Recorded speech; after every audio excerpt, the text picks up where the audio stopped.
Hello বন্ধুরা, আশা করি তোমরা সবাই খুব ভালো আছো। আমিও খুব ভালো আছি। তো চলো শুরু করা যাক আমার নোজ পিয়ার্সিংয়ের জার্নির পার্ট 2। এর আগের পার্টে আমি তোমাদের বলেছিলাম যে আমি কোন সেলনে গেছিলাম, আর সেখানে যাওয়ার পর আমি ওখানকার স্টাফদের সাথে কথা বলি, আর তারপরেই আমি জানতে পারি যে নোজ পিয়ার্সিংয়ের প্রাইস হচ্ছে 2000।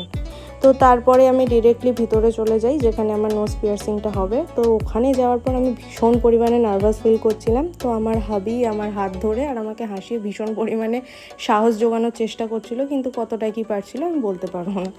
যাই হোক, দেন তারপর ওখানকার একজন স্টাফ মানে একজন দিদি আসেন আর আমার নাকে মার্কার দিয়ে পয়েন্ট আউট করে যে ঠিক কোন জায়গাটায় পিয়ার্সিং করলে কেমন লাগবে।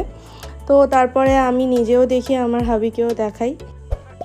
তারপর আর কি হলো তার সমস্ত ব্যাপারটা তোমাদের আমি পরের পার্টে জানাবো। চলো টাটা।